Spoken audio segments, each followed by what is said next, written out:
ଏହି ଦିନ ମିଳିବ ଭତ୍ତା। ମୋହନ ସରକାରଙ୍କର ବଡ଼ ଭେଟି। ଏହି ତାରିଖରେ ହିତାଧିକାରୀମାନଙ୍କୁ ମିଳିବ ଭତ୍ତା ରାଶି।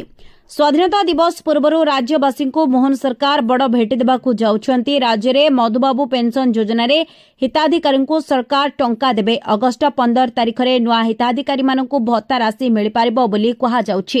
ହେଲେ ଏହାକୁ ନେଇ ଏଯାଏ କୌଣସି ସରକାରୀ ଘୋଷଣା କରାଯାଇ ନାହିଁ। ଭାଜପା ନିର୍ବାଚନ ସମୟରେ ଭତ୍ତା ବଢ଼ିବା ପାଇଁ ପ୍ରତିଶ୍ରୁତି ଦେଇଥିଲେ। ଆଉ ଚଳିତ ବର୍ଷ ବଜେଟ୍ରେ ଏଥିପାଇଁ ବ୍ୟୟ ବରାଦ ହୋଇଥିଲା। ମୁଖ୍ୟମନ୍ତ୍ରୀ ବଜେଟ୍ରେ ଘୋଷଣା କରିଥିଲେ ଯେ 60 ବର୍ଷରୁ ଅଧିକ ସମସ୍ତଙ୍କୁ 3000 ଟଙ୍କା ଏବଂ 80 ବର୍ଷରୁ ଅଧିକ ବୟସ୍କଙ୍କୁ 3500 ଟଙ୍କା ଭତ୍ତା ମିଳିବ। ସରକାର ରାଜ୍ୟରେ ମଧୁବାବୁ ପେନ୍ସନ ଯୋଜନାରେ ହିତାଧିକାରୀଙ୍କର ସଂଖ୍ୟା ବଢ଼ାଇଛନ୍ତି।